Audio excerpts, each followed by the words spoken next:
Friends, Pandian store சீரியலில் இன்றைக்கி என்ன நடக்க போகுது அப்படின்ட்டு நம்ம சேனலில் ஒரு ஷார்ட் அண்ட் குயிக்காக ஒரு ரிவ்யூ பார்க்கலாம்.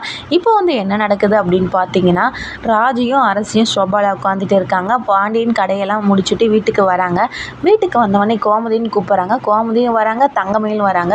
இன்னமும் அவங்களே கூப்பிட்ட மாதிரி தங்கமயில் ஓடி வராங்க.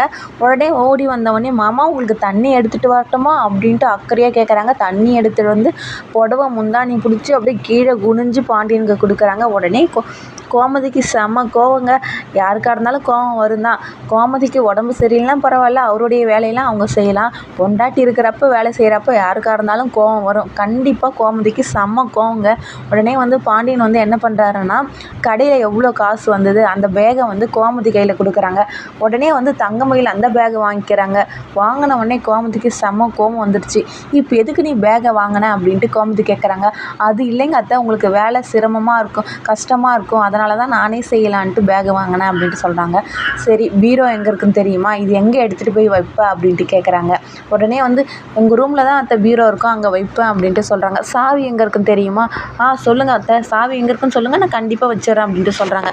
எவ்வளோ காசு இருக்குன்னு உனக்கு தெரியுமா, அதெல்லாம் எண்ணி வைக்க தெரியுமா, எனக்கு தான் தெரியும், குடு பேகை அப்படின்ட்டு பிடிக்கிறாங்க.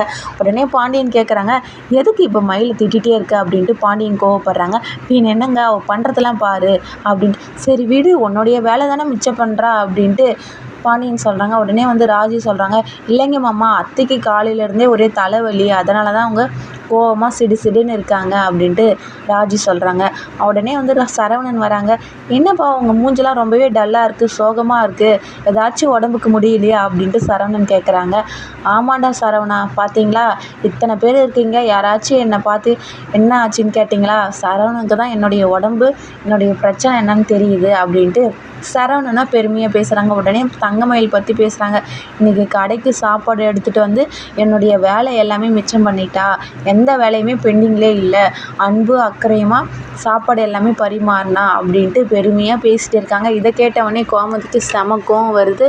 அவங்க உள்ளே போயிட்டாங்க. உடனே சரவணன் கிட்ட சொல்கிறாங்க, உனக்கு கிடச்சிருக்க பொண்டாட்டி ரொம்பவே நல்ல பொண்டாட்டி, நீ ரொம்பவே கொடுத்து வச்சுருக்கணும், அன்பு மரியாதை அக்கறை எல்லாமே தெரிஞ்ச பொண்டாட்டி, நீ ரொம்பவே லக்கிடா அப்படின்ட்டு சரவணன் சொல்லிட்டு இருக்காங்க. ரூமில் இருந்து இதை கேட்ட கோமதிக்கு செம்மவே கோவம். பார்த்தியா எப்படி பாராட்டுறாரு பாரு அப்படின்ட்டு இழிச்சு பேசிட்டு இருக்காங்க பாண்டியனையும் அந்த மயிலையும். அதுக்கப்புறம் என்ன நடக்குது அப்படின்னு பார்த்தீங்கன்னா, அத்தை நீங்கள் டியூஷனை பற்றி மாமா கிட்ட சொல்ல வேண்டியதானே அப்படின்ட்டு ராஜி கேட்குறாங்க. மறந்துட்டேன்டி, சரி விடு, நைட்டு கேட்டுக்கலாம் அப்படின்ட்டு அவங்க சொல்லிட்டு இருக்காங்க. அதுக்கப்புறம் இன்னொரு சைடு செந்தில் கதை தான் காமிச்சிட்டு இருக்காங்க. செந்தில் மீனா ட்ரைனிங்லாம் முடிச்சுட்டு செந்தில் வருவாங்க அப்படின்ட்டு வெயிட் பண்ணிட்டு இருக்காங்க. ஆனால் வரவே இல்லை. மீனா போட்டிருந்த மேக்கப் எல்லாம் வேஸ்ட்டாகவே ஆச்சு. மீனா லவ் பண்ணுறப்ப ஃபஸ்ட் டைம் வெளியில் போகிறப்ப கட்டியிருந்த புடவை தான் அவங்க கட்டிகிட்டு இருந்தாங்க போல். லாஸ்ட்டாக 10 மணிக்கு காலிங் பெல் சத்தம் கேட்குது. போய் மீனா திறந்து பார்த்தா செந்தில் தான் நிற்கிறாங்க. உடனே மீனா கோவமாக இருக்காங்க. அப்படி உடனே என்ன என் மேலே கோவமா அப்படின்ட்டு கேட்குறாங்க.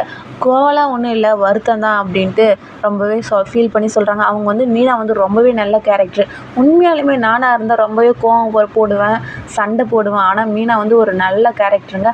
அவங்க வருத்தம் தான் படுறாங்க. உடனே செந்தில் சொல்கிறாங்க, என்னால் செம வேலை மீனா, அதனால தான் நீ பண்ண ஃபோனும் அட்டன் பண்ண முடியல, நீ பண்ண மெசேஜுக்கு என்னால் ரிப்ளை பண்ண முடியல, கண்டிப்பாக நாளைக்கு வெளியில் போகலாம் அப்படின்ட்டு மீனாவை சமாதானப்படுத்துகிறாங்க.